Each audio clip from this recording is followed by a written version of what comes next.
Film dibuka dengan adegan mengerikan. Seorang wanita yang terluka parah, tertatih-tatih di daerah terpencil dikejar oleh mobil. Kakinya mulai menyerah dan dia terjatuh karena kelelahan. Ini mendorong seorang pria misterius untuk keluar dari kendaraan dan menawarkan air yang dia minum dengan tangan gemetar. Orang misterius itu kemudian menyerahkan pistol dan satu peluru sebelum kembali ke mobil. Wanita itu dengan putus asa mengisi pistol tepat ketika ini terjadi.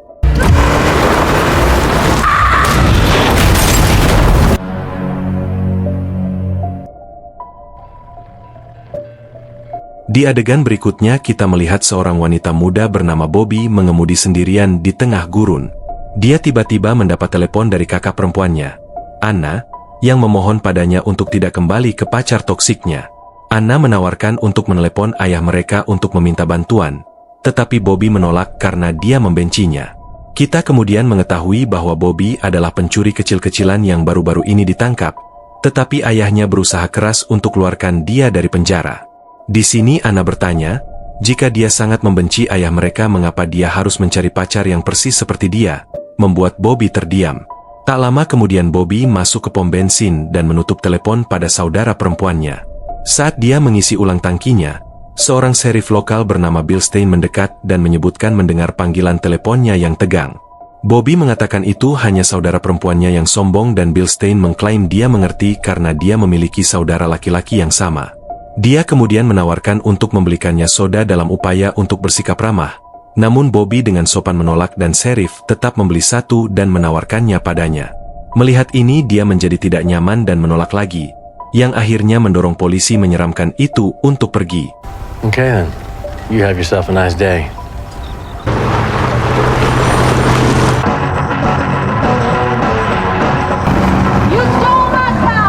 Setelah mengisi bahan bakar, Bobby melanjutkan perjalanannya. Tetapi saudara perempuannya menelepon lagi. Anna mencoba mengingatkannya bagaimana pacarnya Red, memukulnya dan memohon padanya untuk tidak kembali. Namun Bobby menepisnya dengan mengatakan itu hanya kecelakaan dan mulai menambah kecepatan. Namun hal ini diperhatikan oleh seorang sheriff yang dengan keras membunyikan sirenenya, memerintahkannya untuk menepi.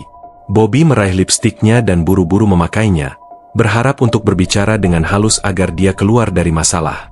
Ternyata itu Sheriff Bill Stein, menuduh Bobby ngebut dan melempar sesuatu dari mobil yang merusak lampu depannya sirenenya. Bobby mengklaim bahwa dia tidak melempar apapun dan lampu depannya mungkin sudah rusak, tetapi Sheriff tidak mempercayainya dan memberinya denda sebesar $1.000 karena merusak properti polisi.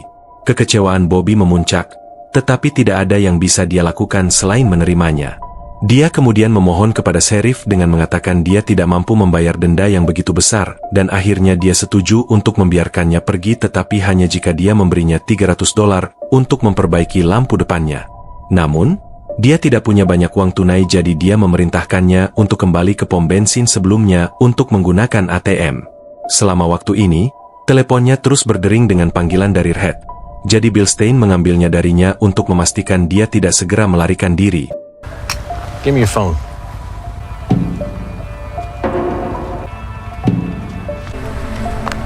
Now get going. Bobby kembali ke pom bensin dan bertanya kepada kasir tentang ATM. Tetapi yang mengejutkannya, dia mengungkapkan bahwa mesin itu sudah kosong selama seminggu. Dia kemudian mencoba membeli bir tetapi bahkan kartunya ditolak. Bobby yang frustrasi melampiaskan tentang hari buruknya dan menjelaskan bagaimana sheriff terus-menerus mengganggunya. Tanggapan kasir mengungkapkan bahwa itu sering terjadi di sekitar sini yang membuatnya merinding. Dia menyebutkan gadis terakhir yang dia lihat juga sedang mencari ATM, mengatakan dia perlu membayar sheriff. Sebagai tambahan, Bill Stein adalah satu-satunya polisi di daerah itu, jadi tidak ada yang punya pilihan untuk melaporkannya. Setelah mendengar ini, Bobby yang ketakutan membuat keputusan sepersekian detik untuk melupakan teleponnya dan melarikan diri.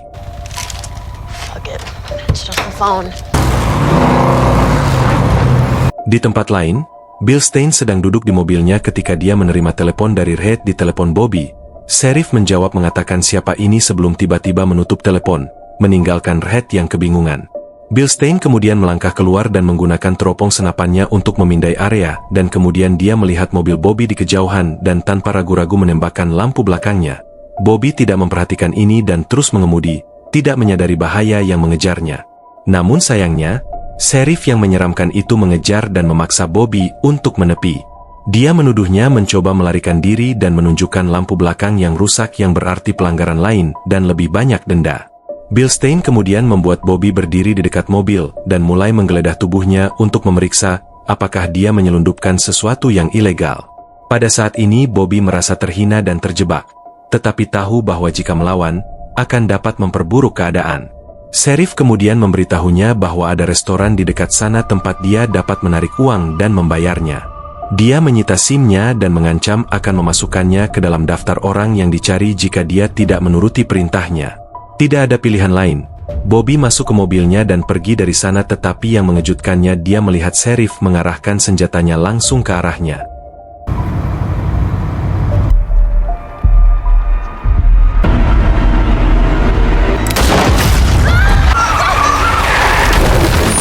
Mobil Bobby keluar dari jalan dan ban mobilnya terjebak dalam pasir, meninggalkannya terdampar di antah berantah. Beberapa saat kemudian Bilstein pergi, jadi Bobby meraih tasnya dan berjalan kaki sepanjang sisa perjalanannya di bawah terik matahari. Dia akhirnya tiba di restoran beberapa jam kemudian dan bergegas masuk ke sana. Dia melihat seorang pria meninggalkan uang tunai di mejanya sebelum menuju ke kamar kecil. Memanfaatkan kesempatan itu, Bobby menyambar uang tunai itu dan bergegas ke telepon umum. Dia kemudian menelepon Red dan menjelaskan situasinya dengan Sheriff. Dia dengan putus asa memohon bantuannya, tetapi pacarnya yang toksik itu mengira dia berbohong dan selingkuh dengan Sheriff. Pacar yang menyebalkan itu menolak untuk datang membantunya, mendorong Bobby untuk menutup telepon dengan marah. Setelah itu dia duduk dan seorang pelayan bernama Amy mendekat untuk mengambil pesanannya. Bobby meminta kopi, tetapi hatinya hancur ketika dia melihat Sheriff psikopat itu lagi di luar restoran, dan dia akhirnya bergegas ke kamar kecil untuk bersembunyi. Dia mencoba melarikan diri melalui jendela, tetapi tidak dapat membuka jeruji besi yang terpasang.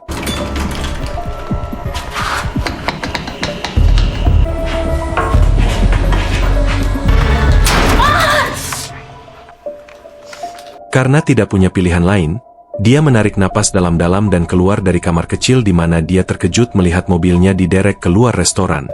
Menyadari Bilstein sedang mempermainkannya, Bobby segera mempunyai ide. Dia menelepon 911 dan melaporkan perampokan palsu di pom bensin dengan harapan untuk mengalihkan perhatian Sheriff. Rencananya berhasil dan Bilstein tidak punya pilihan selain pergi untuk menangani situasi tersebut. Setelah dia pergi, Bobby bergegas untuk memeriksa mobilnya dan terkejut mengetahui bahwa dia telah memperbaiki lampu belakangnya. Sementara itu di dalam restoran pria yang uangnya dicuri membuat keributan dan menuduh Amy sebagai pencuri. Dia menyangkalnya, tetapi pemilik restoran langsung memecatnya, membuat gadis malang itu hancur. Bobby di sisi lain menelpon saudara perempuannya dan mencoba menjelaskan situasinya yang mengerikan. Tetapi kemudian Bilstein muncul di belakangnya. Dia dengan tenang menyerahkan kembali ponsel dan kunci mobilnya sambil memperingatkannya agar tetap aman di padang pasir. Lalu dia pergi seolah tidak terjadi apa-apa yang membuat Bobby tertegun dan bingung. He just returned my car and my phone. I don't know. It's like he's playing with me. Are you okay? Setelah ini Bobby memutuskan untuk pergi, tetapi dia melihat Amy menangis di luar. Dia merasa bersalah karena membuatnya dipecat dan mengetahui bahwa Amy tidak punya mobil dan tinggal jauh di setengah jam perjalanan pulangnya, jadi Bobby menawarinya tumpangan. Kedua gadis itu kemudian memulai perjalanan mereka dan Amy mengungkapkan bahwa dia tidak memiliki keluarga yang tersisa dan berjuang melawan kecanduan narkoba sejak dia berusia 10 tahun. Ayahnya juga seorang pecandu dan ibunya sering melakukan kekerasan memukulinya. Mendengar semua ini, Bobby juga membuka tentang dirinya dan saudara perempuannya. Masa lalunya juga menyakitkan. Dia memberitahu Amy bagaimana ayahnya yang kasar, ayahnya sering memukulinya dan ibunya. Amy bertanya apakah ayahnya pernah memukul saudara perempuannya juga, tetapi Bobby secara mengejutkan menjawab bahwa dia tidak pernah melakukannya. Setiap kali dia mabuk, Anna yang marah akan berbicara dengannya dan dia tiba-tiba menjadi tenang. Amy berhenti sejenak dan kemudian menyarankan bahwa mungkin ayah mereka melecehkan Anna dengan cara yang berbeda. Itulah sebabnya dia tidak pernah memukulnya. Di sini kebenaran menghantam Bobby seperti 1 ton batu bata ketika dia menyadari Anna telah melindunginya selama ini. Dia mulai menangis dan Amy melanjutkan untuk menghiburnya. Beberapa saat kemudian, Bobby akhirnya mengakui bahwa dialah yang mencuri uang itu dan meminta maaf. Amy yang secara mengejutkan telah mengetahui dan mengatakan dia sudah tahu dan tidak keberatan, karena dia membenci tempat itu. Bobby merasa lega dan membuka diri tentang seorang sheriff yang telah mengganggunya sepanjang hari. Secara mengejutkan, Amy menyebutkan namanya dan mengungkapkan bahwa Bill Stein adalah pria menyeramkan, yang pernah dilihatnya mendekati wanita muda. Dia mengklaim bahwa banyak gadis datang ke restoran itu dengan alasan mobil mereka mogok, tetapi mereka selalu tampak ketakutan ketika sheriff tiba dan kemudian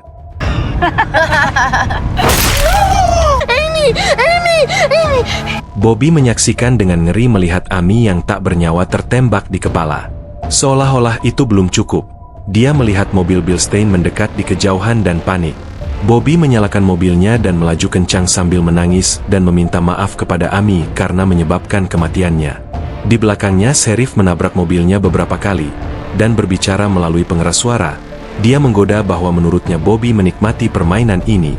Untungnya Bobby melihat truk yang terparkir dan menepi, berharap untuk menemukan bantuan. Dia dengan putus asa memohon bantuan pengemudi truk sehingga dia segera mengambil senapannya. Saat itu Bill Stein muncul dari belakang memerintahkan pengemudi truk untuk menurunkan senjatanya.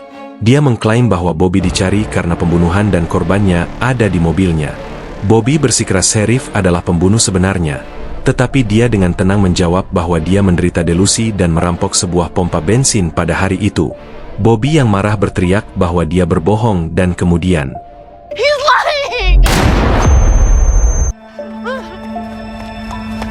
Bobby yang ketakutan melompat kembali ke mobilnya dan pergi dari sana untuk melarikan diri dari psikopat. Sheriff kemudian menyeret tubuh pengemudi truk yang tak bernyawa ke samping dan mulai mengejarnya.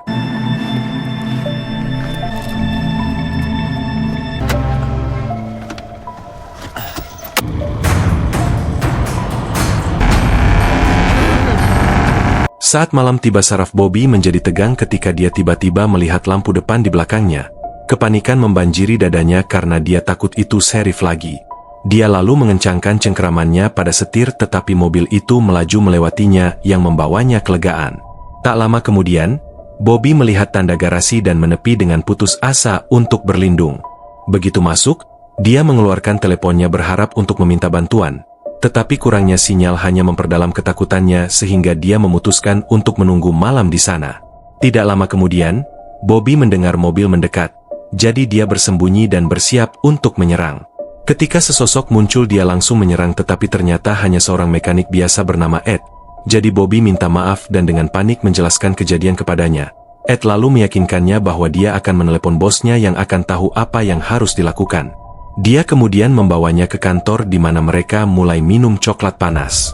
Bobby merawat luka Ed yang disebabkan olehnya dan berterima kasih padanya karena telah memberinya tempat berteduh. Namun tak lama kemudian sebuah mobil berhenti di garasi, dan Bobby meminta kamar mandi untuk membersihkan diri. Jadi Ed mengarahkannya ke sebuah ruangan dan bergegas keluar untuk menyambut bosnya. Ketika Bobby melangkah masuk ke dalam ruangan, dia dengan cepat menyadari itu bukan kamar kecil. Tempat itu dipenuhi dengan hal-hal aneh dan jantungnya berdebar kencang saat dia melihat banyak ID wanita. Tepat saat Bill Stein tiba-tiba muncul, dia dengan tenang menjelaskan bagaimana dia membunuh semua gadis itu dan bagaimana tidak ada seorang pun yang akan menangkapnya, karena dia satu-satunya polisi di sini. Dia mulai menceritakan seberapa jauh setiap gadis itu bepergian sebelum menemui ajal mereka, dan bertanya kepada Bobby seberapa jauh dia akan pergi. Secara mengejutkan, Ed membuatnya pingsan dan terungkap bahwa keduanya sebenarnya adalah saudara laki-laki yang memburu wanita tak berdosa untuk permainan sakit mereka. Ketika Bobby bangun, dia menemukan dirinya diikat ke kursi. Ed kemudian menyelipkan tangannya di bawahnya pakaian dan mulai menyentuhnya dengan tidak pantas. Bobby mulai menangis, jadi Bill Stein bergegas masuk dan memukuli Ed, mendorongnya untuk pergi. Dia kemudian berbalik ke Bobby dan meminta maaf, mengatakan bahwa saudaranya memiliki masalah pengendalian diri. Bobby yang ketakutan bertanya mengapa mereka melakukan ini, dan Bill Stein menjelaskan bahwa saudaranya lahir dengan gangguan mental dan telah mengganggu sepanjang hidupnya dengan diberi label keterbelakangan. Dia mengklaim itu semua karena seorang wanita yang tidak bisa mengendalikan diri, dan dosanya menghancurkan saudaranya. Dia berpikir bahwa semua wanita itu sama, penipu, berbohong dan menyebarkan racun kemanapun mereka pergi. Selanjutnya Bilstein mengeluarkan pisau dan menjelaskan bagaimana dia membuatnya dari rahang ibunya setelah dia membunuhnya. Jelas bahwa dia menyalahkan ibunya atas kondisi saudaranya dan dia mungkin tidak baik kepada mereka. Dia percaya bahwa semua wanita itu sama, jadi dia senang menyiksa dan membunuh mereka untuk memberi mereka pelajaran. Setelah mendengar semua ini, Bobby yang marah mengutuk psikopat itu dan meludahinya, tetapi Bilstein tetap tenang dan menyeka wajahnya tanpa sedikit pun emosi. Dia kemudian mengejeknya dengan mengatakan jalan raya berikutnya hanya setengah 1 mil jauhnya, dan jika dia bisa sampai di sana dia bebas. Beberapa saat kemudian Ed mencengkeram mulut Bobby dan Bilstein secara mengejutkan mulai mengiris lidahnya dengan pisau. Bobby kehilangan kesadaran, sementara Sheriff dengan santai melemparkan lidahnya yang terpotong ke wastafel dan Ed memasukkan kain ke dalam mulutnya.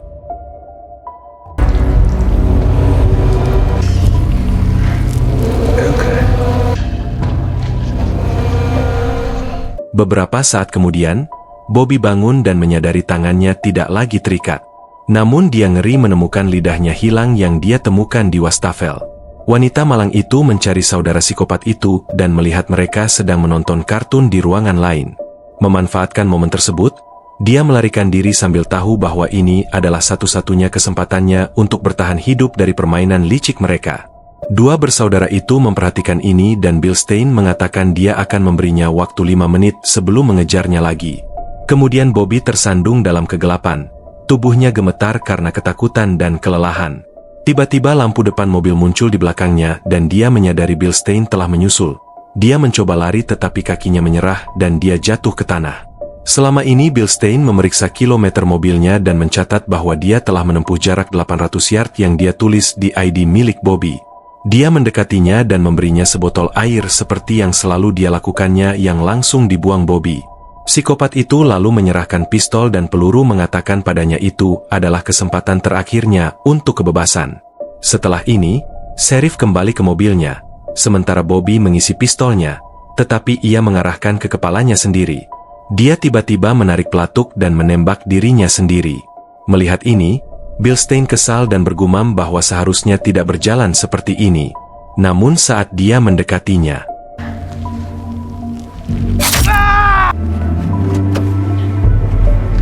ternyata Bobby masih hidup. Tembakannya hanya menggores bagian belakang kepalanya.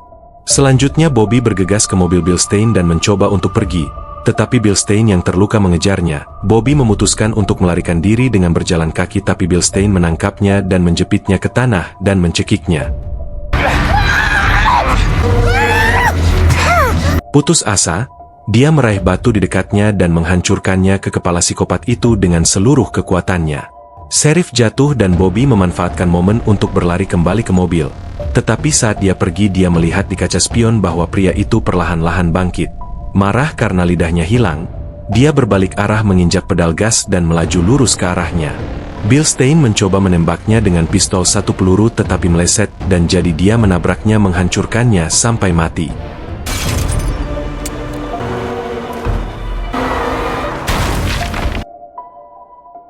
Dia akhirnya mengeluarkan isak tangis lega mengetahui mimpi buruk berakhir meskipun lidahnya tidak ada lagi. Beberapa saat kemudian Bobby tiba kembali ke garasi. Dia meraih pistol Sheriff dan dengan hati-hati masuk ke dalam. Dia mengambil lidahnya yang terputus dan menaruhnya di dalam es dari freezer. Kemudian Ed muncul dan bertanya apakah dia baik-baik saja, tapi Bobby tidak bisa menjawabnya. Jadi dia langsung menusuknya di tenggorokan sebelum meninggalkan patung itu sendirian.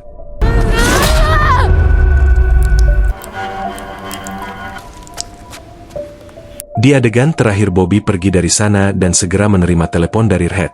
Namun dia bertekad untuk meninggalkan masa lalunya yang toksik dan membuang teleponnya. Film berakhir dengan Bobby mengemudi menuju lampu kota tepat saat fajar tiba, menandai awal baru yang bebas dari kengerian yang dia alami.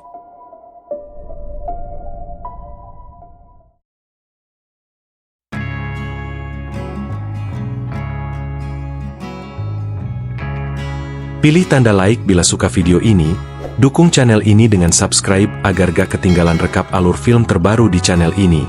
Terima kasih yang sudah nonton video ini, sampai jumpa di video rekap alur film lainnya.